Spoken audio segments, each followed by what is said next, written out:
बिस्मिल्लाहिर्रहमानिर्रहीम। अस्सलामु अलैकुम।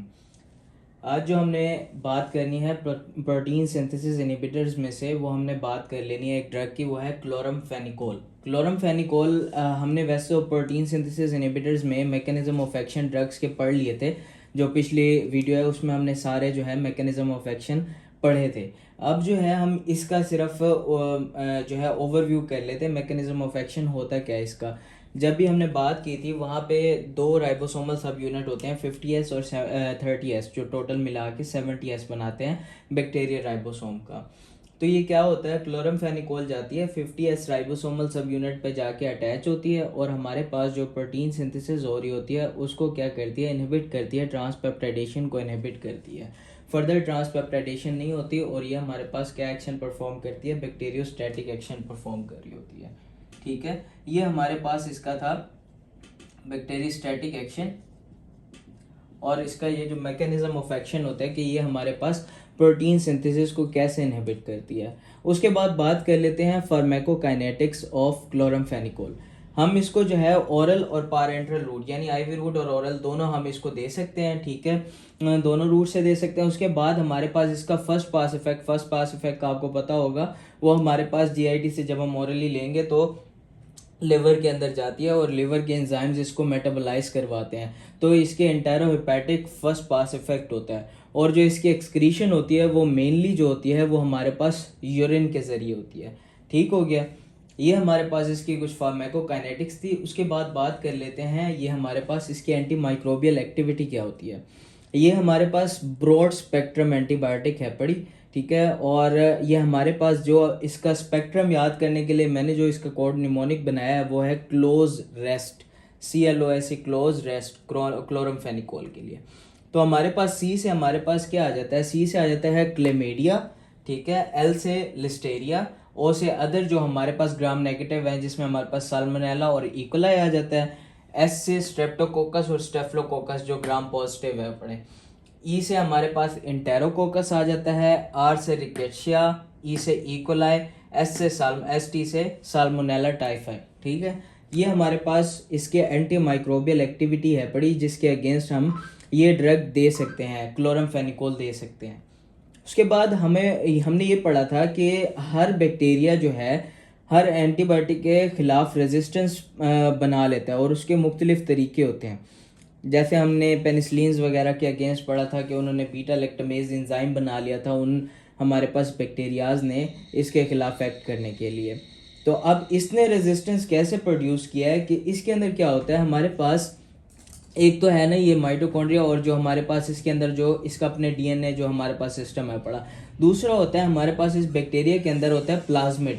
प्लाज्मिड क्या करता है, प्लाज्मिड जो डिटर्मिनेंट होता है इसका रेजिस्टेंस का, जो हमारे पास इसने प्रोड्यूस करनी होती है अगेंस्ट क्लोरमफेनिकोल। क्लोरमफेनिकोल के अगेंस्ट रेजिस्टेंस प्रोड्यूस करने के लिए हमारे पास इसने प्लाज्मिड रखा होता है, जो हमारे पास जीन्स के अंदर तब्दीली लाती है अंदर, और हमारे पास रेजिस्टेंस प्रोड्यूस करती है अगेंस्ट द क्लोरमफेनिकोल। ठीक है, ये हमारे पास जो है जो कुछ इंपॉर्टेंट पॉइंट्स है, ये हमारे पास प्लाज्मिड वाला जो है, जैसे कि हमारे पास किसके लिए इंपॉर्टेंट है, ये हमारे पास एमसीक्यू में पूछ सकते हैं। ठीक है, कि हमारे पास ये कैसे रेजिस्टेंस प्रोड्यूस करता है against the bacteria, against the chloramphenicol, bacteria कैसे रेजिस्टेंस प्रोड्यूस करते हैं। बाकी एंटी माइक्रोबियल एक्टिविटी का पूछ सकता है, उसके लिए मैंने आपको निमोनिक बता दी है, क्लोज रेस्ट। ठीक है, उसमें हमारे पास सी से क्लेमेडिया, एल से लिस्टेरिया, अदर ग्राम नेगेटिव। ठीक है, उसके बाद स्ट्रेप्टोकोकस, स्टेफलोकोकस, इंटेरोकोकस, आर से रिकेशिया, इकोलाई, एस से जो है हमारे पास साल्मोनेला टाइफाई। ये हमारे पास बहुत इजी सा आपके पास एक एंटी माइक्रोबियल एक्टिविटी याद करने का, ये हमारे पास निमोनिक बन गया, फार्माकोकाइनेटिक्स पता चल गई, मैकेनिज्म ऑफ एक्शन भी पता चल गया। अब जो सबसे इम्पोर्टेंट चीज़ है ना वो है इसकी टॉक्सिसिटी। और टॉक्सिसिटी हमेशा 90% ऑफ द टाइम जो है हमारे पास SCQ में आती ही आती है, और 4 नंबर की आ जाती है। तो हमारे पास इसकी टॉक्सिसिटी को एक्सप्लेन करने के लिए जो हमने 4 चीज़ें हैं, टोटल हमारे पास 4 चीज़ें हैं इसकी, जो हमारे पास क्लोरमफेनिकोल की टॉक्सिसिटी है उसमें क्या, एक GIT डिस्टर्बेंस है कि हमारे पास GIT डिस्टर्बेंस करवाती है। दूसरा हमारे पास बोन मैरो सप्रेशन करवाएगी। पहले नंबर पे इसने क्या कहा, GIT सप्रेशन करवाती है, GIT डिस्टर्बेंसेस करवाती है। जिसमें हमारे पास ब्लॉटिंग वगैरह आ जाती है, ठीक है, और नोजियस फीलिंग आ सकती है। ठीक हो गया, ब्लॉटिंग, नोजिया वगैरह, ठीक है, जो हमारे पास ये इसके इफेक्ट आ गए जीआईटी डिस्टर्बेंसेस के ऊपर जब हम ओरल देंगे, क्या, क्लोरमफेनिकोल देंगे। उसके बाद ये बोन मैरो सप्रेशन करवाती है। बोन मैरो सप्रेशन कैसे करवाती है? ये जो हमारे पास क्लोरमफेनिकोल ड्रग है ना, जो बोन मैरो हमारे पास रेड ब्लड सेल्स बना रही होती है, ठीक है, उसके अंदर हमने पढ़ा था कि इसकी वो स्टेजेस होती हैं, जो मैचुरेशन की स्टेजेस होती हैं, एरेथ्रॉइड होती है, फिर माइलॉइड होती है, फिर रेटिकुलोसाइट होती है, उसके बाद हमारे पास रेड ब्लड सेल्स को फॉर्मेशन होती है, ठीक है। रेटिकुलोसाइट हमारे पास ब्लड में जाते हैं, वो मैच्योर होते हैं तो आरबीसी बनते हैं। तो जो हमारे पास क्या होता है, ये हमारे पास दोनों बोन मैरो के अंदर भी और जब वो ब्लड सर्कुलेशन के अंदर रेटिकुलोसाइट चले जाते हैं, उन दोनों लेवल्स पे हमारे पास क्या करवाता है, सप्रेशन करवाती है। किस चीज़ की? मैचुरेशन की, suppression of, maturation of RBCs, ठीक है। ये आपको किसी भी लेवल पे करवा सकते हैं, माइलाइड, एरिथ्रॉइड, किसी भी लेवल पे करवा सकते हैं, रेटिकुलोसाइट लेवल पे, किसी भी लेवल पे हमारे पास इसकी मैचुरेशन को रोक सकती है। तो हमारे पास जब हमारे पास बोन मैरो से बन ही नहीं रहे होते वो सेल्स, मैच्योर ही नहीं हो पा रहे होते, तो हम उस एनीमिया को, हमारे पास जाहिर है आरबीसी कम होंगे तो ब्लड की कमी होगी तो वो एनीमिया होगा। तो उस टाइप ऑफ एनीमिया को हम क्या कहते हैं? एप्लास्टिक एनीमिया करवाते हैं, एप्लास्टिक एनीमिया। ठीक हो गया, ये हमारे पास इस तरह बोन मैरो सप्रेशन करवा के एप्लास्टिक एनीमिया कर दिया। अब ग्रे बेबी सिंड्रोम आ जाता है। ग्रे बेबी सिंड्रोम क्या होता है?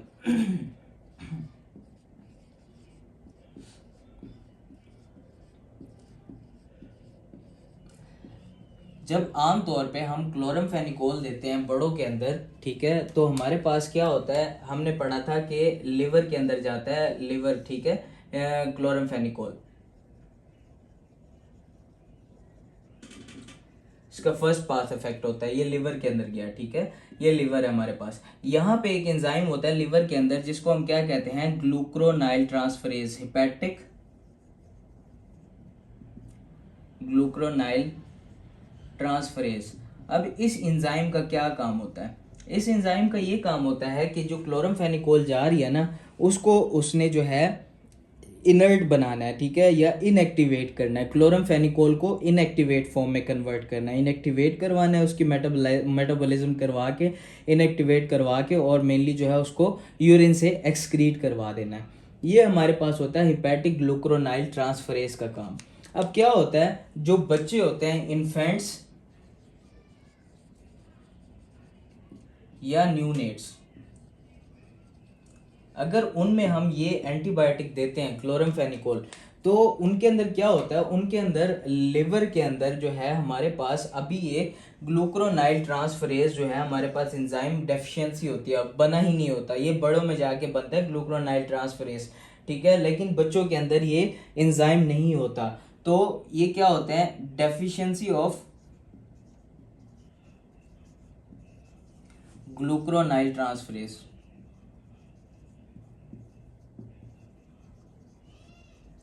ड्रग ने क्या करना है? ड्रग ने जाना है लिवर के अंदर, लिवर में जाना है, और लिवर में जब ग्लूक्रोनाइल ट्रांसफरेज नहीं होगा तो ये इनएक्टिव फॉर्म में कन्वर्ट नहीं हो पाएगी। जब ये ड्रग हमारे पास इनएक्टिव फॉर्म में कन्वर्ट नहीं हो पाएगी तो क्या होगा, ये हमारे पास ब्लड सर्कुलेशन में वैसे ही एक्टिव फॉर्म में फिरती रहेगी और इसकी एक किस्म को टॉक्सिसिटी हो जाएगी, ठीक है, क्योंकि ये एक्सक्रीट नहीं हो पा रही और इनएक्टिव फॉर्म में कन्वर्ट नहीं हो पा रही।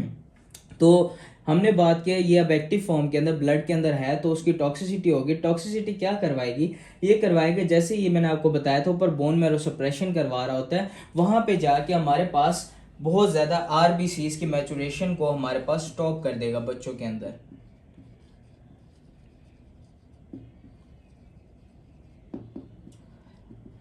तो हमारे पास ब्लड आरबीसीज जो है वो डिक्रीज कर जाएंगे, आरबीसीज की मैचुरेशन कम होगी, आरबीसीज डिक्रीज करेंगे, आरबीसीज डिक्रीज करेंगे तो हमारे पास जो ऑक्सीजन कैरिंग कैपेसिटी होती है वो भी हमारे पास डिक्रीज कर जाएगी। तो ऑक्सीजन कैरिंग कैपेसिटी डिक्रीज करेगी तो हमारे पास ब्लड के अंदर जब हमारे पास ऑक्सीजन कैरिंग कैपेसिटी डिक्रीज कर गई है तो बॉडी को हमारे पास पूरी ऑक्सीजन डिमांड नहीं मिल रही होगी और ब्लड की डिमांड भी नहीं मिल रही होगी, ठीक है, उसके न्यूट्रिएंट्स पूरे नहीं हो रहे होंगे। तो इसके रिजल्ट में हमारे पास क्या होता है, हमारे पास साइनोसिस एक सिम्टम होता है, यानी कि ब्लूइशनेस ऑफ स्किन होती है, ठीक है, साइनोसिस आ जाती है, साइनोसिस आती है। और इस हम सिम्टम को आगे जो है कार्डियोवास्कुलर हमारे पास जो है वो अरेस्ट करवा सकता है, या हमारे पास जो मुख्तलिफ और चीज़ें होती हैं हमारे पास उसकी तरफ लेके जा सकता है, कार्डियोवास्कुलर कोलैप्स करवा सकता है। साइनोसिस है यहाँ पे, ये कार्डियोवास्कुलर कोलैप्स करवा सकता है।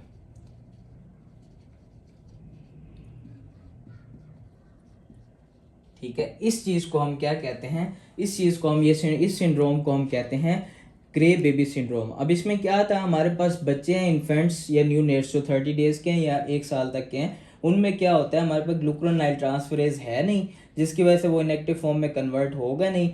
इनएक्टिव फॉर्म में कन्वर्ट नहीं होगा तो हमारे पास उसकी टॉक्सिसिटी बढ़ जाएगी, आरबीसीज की मैचुरेशन को रोकेगा, आरबीसीज कम होंगे, ऑक्सीजन कैरिंग कैपेसिटी कम होगी, साइनोसिस आएगी बॉडी के अंदर, ठीक है, ब्लड की कमी की वजह से, और कार्डियोवास्कुलर कोलैप्स हो जाएगा। ये हमारे पास क्या है, ग्रे बेबी सिंड्रोम। अगला आ जाता है ड्रग इंटरेक्शन। जो ड्रग इंटरेक्शन होता है ना, उसमें क्या आ जाता है, हमारे पास